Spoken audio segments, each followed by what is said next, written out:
Hi friends, welcome to critic seat. Ravikumar டைரக்ஷனில் சிவகார்த்திகேயன் நடிப்பில் வெளியாக இருக்கும் அயலான் படத்தோட ப்ரீ ரிலீஸ் மற்றும் ஆடியோ லான்ச் வந்து சென்னை தாஜ் ஹோட்டலில் நடந்திருக்கு. ரீசெண்டாக நடந்த சில சர்ச்சைகளால் அந்த சர்ச்சைகளுக்கு சிவா என்ன பதில் சொல்லுவாருங்கிறது ஒரு பெரிய கொஸ்டினாகவே இருந்துச்சு. இந்நிலையில் சிவகார்த்திகேயன் என்ன பேசியிருக்காருன்னு பார்த்தோம்னா, சிவகார்த்திகேயன் பேச ஸ்டார்ட் பண்ணும்போதே ஆடியன்ஸே உற்சாகப்படுத்துகிற மாதிரி இடம் சின்னதாக இருந்தாலும் நம்ம சத்தம் பெருசாக இருக்கும் அப்படின்னு சொல்லி பேச ஆரம்பித்தார்.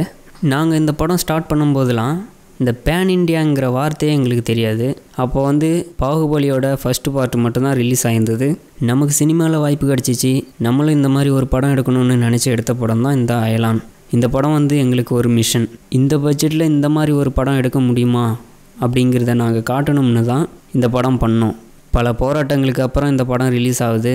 எனக்கு வந்து சினிமாவில் வந்து அவரை முந்தணும் இவரை முந்தணும் அப்படிங்கிற ஆசைலாம் கிடையாது. என்னால் முடிஞ்ச வரைக்கும் என்னோடய ரசிகர்களுக்கு நல்ல படம் கொடுக்கணுன்னு தான் ஆசைப்பட்றேன் அப்படின்னு சொல்லியிருந்தார். எங்கள் படத்தோட ப்ரொடியூசர் வந்து இந்த படம் கேஜிஎஃப் மாதிரி அப்புறம் பாகுபலி மாதிரி இருக்கும் அப்படிங்கிற மாதிரி பேசியிருந்தார். அவர் இந்த படத்து மேலே வச்சுருக்கிற நம்பிக்கையால் தான் இந்த மாதிரி பேசியிருந்தார். சின்ன வயசில் வந்து நான் நிறைய கார்ட்டூன் படம்லாம் பார்த்துருக்கேன். அப்போ நான் நினச்சி பார்க்கல இந்த மாதிரி ஒரு படத்தில் நடிப்பேன்னு. இந்த படத்தில் நானும் ஒரு பார்ட்டாக இருக்கேன் அப்படின்னு நான் சந்தோஷப்படுறேன். என்னை ஒரு சிலர் வந்து சூப்பர்னு சொல்லுவாங்க, இன்னும் ஒரு சிலர் வந்து என்னை இன்ஸ்பிரேஷன்லாம் சொல்லுவாங்க, இன்னும் சிலர் வந்து என்னை திட்டவும் செய்கிறாங்க. நான் இதெல்லாம் பெருசாக எடுத்துக்க மாட்டேன். என்னோடய ஹேட்டர்ஸுக்கு வந்து நான் எதுவும் சொல்ல விரும்பலை. என்னை பிடிச்சவங்களுக்கு நான் எப்போதுமே ஓடிக்கிட்டே இருப்பேன் அப்படின்னு சொன்னார் சிவகார்த்திகேயன்.